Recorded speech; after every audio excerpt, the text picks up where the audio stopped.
안녕하세요. 향이선의 성의 보감. 저희가 지난 영상에서는 무월경이 왜 나타나는지에 대해서 일반 질환에 관련한 사례로 알아보았어요.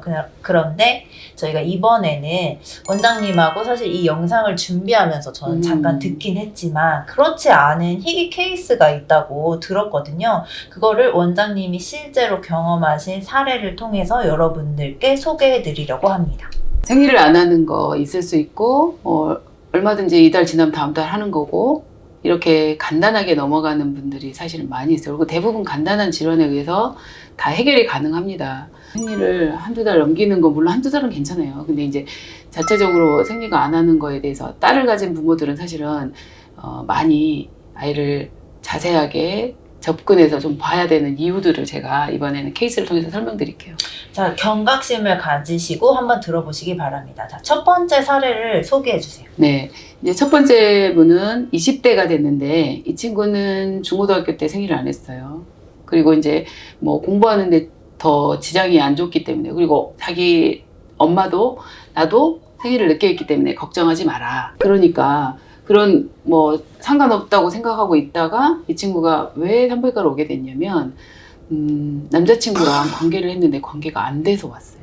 성교를 한 친구들은 이 질 초음파라는 걸 보여요. 질에 초음파 프로브를 넣는데 이렇게 넣는데 이게 이만큼밖에 안 들어가는 거야. 아무 노도 안 들어가. 그리고 이제 주변을 봤는데 자궁, 난소가 우리가 이제 맨날 보던 초음파인데 초음파 소견으로 이게 안 보이는 거예요. 이게 일단 짧고 이 주변이 다 안 보여요. 계속 장만 보이는 거. 그게 정말 당황했어요. 이제 제가 그래도 나름 환자 많이 받고 트레이닝도 잘 받았다고 생각하고 자궁 초음파 정도는 당연히 제가 질 초음파 정도는 너무 잘 본다고 생각했는데 아무리 눈을 씻고 봐도 자궁 비슷한 것도 없는 거예요. 20대가 넘은 나이인데. 그래서 정말 놀래가지고 이제 잘 모르겠다. 이게 어쨌든 자궁이 안 보인다 너는. 그러니까 걔가 깜짝 놀라는 거예요. 자궁이 안 보인다고 말씀해 주셨어요? 네, 자궁이 안 보인다. 그래서 이런 경우는 대학병원에 가야 되잖아요. 진료 의뢰를. 내 나름대로 소견을 써서 보냈고 대학병원에서 소견이 왔는데 이 친구는 염색체 이상 환자라는 거예요. 이 사람은 그러니까 염색체가 XY야. 그러니까 외모는 진짜 키 큰 날씬한 여자였어요. 근데 이 친구는 남자인 거죠. 갑자기 너무 훅 들어오셔서 훅 들어왔지. 깜짝 놀랐어요. 그러니까 XY고 염색체 중에 X 인자가 있으면 이제 여자 거 기관을 다 분할을 하는 거예요. 자궁도 만들고 이렇게 난소도 만들고 질의 윗부분을 다 만드는데 자 아랫부분은 있는 거예요. 이제 이 정도로 있다가 남성 호르몬이 작동을 하면 얘네들은 다 없어지고 얘네들도 작동이 안 하는 건데 얘는 XY 인자인데 이 Y 염색체가 있는 아이인데도 이 Y가 작동을 못한 거예요. 호르몬 작동을. 내지는 남성 호르몬 작동을 전혀 못한 거예요. 그래서 이 친구는 로어 3분의 2 바자이나는 있는데 질은 있는데 이 위에 부분이 하나도 없는 거죠. Y니까. 분화가 안 된 거예요. 그럼 이 친구는 뭐가 있냐면 고환이 있어요.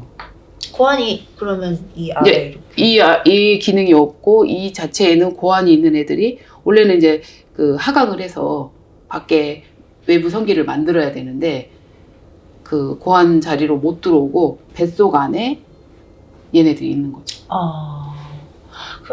그럼 이럴 경우에는 원장님이 이제 상위 기관에다가 대학병원에다가 보냈어요. 네, 보내시고 그리고 이제 XY라 가지고 얼마나 놀랐어요. 근데 이제 이 친구는 그럼 남자로 살아야 될거 여자로 살아야 될거 여자로 살아야 돼요. 일단 모든 분화 과정은 일단 여성 기관 없어서 임신은 못하고 그리고 관계도 할 수는 있지만 너무 짧아요. 여기가 질 길이가. 그래서 질 길이를 넓혀주는 기구를 통해서 거기를 좀 늘려주는 시술? 그러니까 시술인 거예요. 수술까지는 아니고 수술도 있는데 수술은 더 어렵고 바자인을 만들어주는 수술도 있는데 이제 거기를 늘려주는 수술을 하고 이 친구는 일단은 제일 우선이 이제 정신과 치료예요. 정신과에서 여자인지 남자인지 이게 지금 성 정체성이 헷갈리는 상황이 돼버렸거든요. 그렇지만 이 아이는 여자로 키웠기 때문에 여자로 살고 이제 자기 생활을 해야 되는 이제 그런 케이스가 한 명 있어서 저도 깜짝 놀랐죠. 네. 두 번째 케이스는 저희 아시는 분이 이제 그 중학생인데 생리는 안 하고 계속 찔찔거린다고 해요. 피가 나는데 뭐 생리처럼 나와야 되는데 나오지 않는데 피가 난다고 하세요. 그래서 그래요? 그래서 이제 왔는데 중학교 1학년 치고는 키도 엄청 크고 되게 발달이 잘 돼 있더라고. 이게 이제 키도 크고 그러니까 이제 뭐 이제 당연히 생리를 해야 될 시기고 근데 생리는 안 하면서 어쨌든 진행 과정이 별로다 해서 이제 걔는 이제 항문 청부하러 갔죠. 관계를 안 한 아이니까. 항문으로 딱 봤는데 난소는 있어요. 근데 자궁이 없어요. 얘는 있고 얘는 있어요. 얘는 없고. 그러니까 얘가 없어짐으로 해서 상 윗질벽이 없는 거예요. 얘는 염색체 이상 검사에서 XX로 나왔어요. 이 아이는 여자인데 질 윗부분하고 자궁이 없는. 이 아이를 이제 발견한 케이스들이 MRKH 신드롬이라는 게 있어요. 그런 염색체 이상 환자가 저는 사실 2 케이스를 만나봤고, 그 다음에 이제 그거는 이제 치료는 사실 상위 그룹에서 해야 되고 다 정신과 치료 같이 다 병행해야 되고 이 아이에 대한 성의 정체성을 계속 일깨워줘야 되니까 그 아이들이 뭐 늦게 온 것도 아니고 다 정당한데 생리가 어쨌든 생리가 이상하다고 해서 왔다는 거죠. 그러니까 그런 시기 때 빨리 와서 이 아이를 빨리 상급병원으로 보내고 빨리 치료를 하는 것도 참 중요한 일인데 이 아이 같은 경우도 만약에 늦췄었으면 그 20대에 알게 되는 거죠. 근데 이제 또 3번째 케이스가 또 있는데 이 친구는 생리를 할 때마다 배가 찢어지게 아프고 뭐 근데 생리는 많이 나오지도 않고 아주 조금 나오는데 연령대가 어떻게 됐어요? 중학생. 근데 초경부터 얘는 너무 아팠던 거죠. 네. 그러니까 생리통이다. 저번에도 설명해 드렸지만 생리통을 간과하는 부모들이 많이 있잖아요. 그래갖고 이 아이도 계속 생리통이니까 아픈 거 당연하다. 근데 얘는 진짜 끊어지게 아팠어요. 이유가 그렇죠. 뭐였을까요? 이 친구는 염색체 이상도 아니고 자궁 구조도 다 괜찮은데 자, imperforate hymen 이게 뭐냐면 천여막이 뚫어져 있지 않은 거야. 그러니까 얘는 바늘구멍으로 있었어.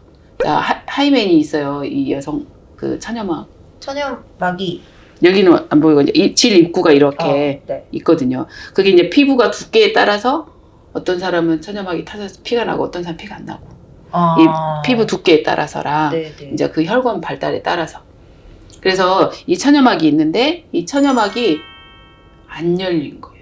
그러니까 이 생자루로 두껍게 앞에가 다 막아져 있는데 이 아이는 결국은 이제 막 그 생리는 나와야 되잖아. 위에서 나오는 거거든요. 무조건 밖으로 나가게 돼 있어 구조상. 그리고 자궁이 수축하고 피가 한 달 동안 모아진 피들이기 때문에 계속 밀어낸단 말이야. 이 아이는 아팠지. 못 나가니까 아팠던 거야. 그러니까 예를 들면 바늘구멍으로 피가 빠져나오는 거야. 근데 이 아이는 이 천여막 이거 두께가 너무 두꺼워서 바늘구멍이었던 거야.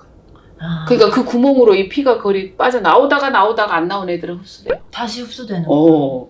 그렇게 하니까 매달 얘는 이 생리가 지옥이고 뭐 학교 생활도 별로 못할 정도로 아팠어요. 그 친구는 좀 나오긴 나왔고 아예 막힌 애들도 있어. 아예 막힌 애들은 정말 아픈데 또 다 흡수되고 다음 달 또 아프고 이래. 무혈병이겠군요. 이 생리혈이 결국은 내 몸에서 만든 거기 때문에 내 몸으로 흡수는 돼요. 그래서 이 천여막이 막힌 경우가 있다. 근데 그런 아이들은 생리통이 심한데 엄마들이 생리통은 원래 그래. 이렇게 간과할 일들이 대부분인데 이제 와서 보면 천여막 수술을 한다. 열십자로 째서 열어줘야 돼요. 그래서 생이 나오는 길을 만들어주는 수술이 있고 거기는 천여막 모양이 변형이 있어서 그런 경우는 이제 수술로 간단히 그건 치료가 되죠. 저희가 이제 희귀 케이스로 무혈경이 올 수 있는 거에 대해서 알아봤습니다. 간과하는 게 가장 무서운 행동인 거죠. 맞아. 여러분들이 그걸 체크를 하고 어쨌든 빠르게 체크하면 좋으니까 아이를 가지신 부모님들 딸아이를 한번 진짜 경각심을 가지고서 체크를 해보시고 자기도 체크해보는 시간을 가지셨으면 좋겠습니다. 지난 영상도 참고하셔서 일반 케이스들도 확인해 주시기 바랍니다. 시청해 주셔서 감사합니다. 감사합니다.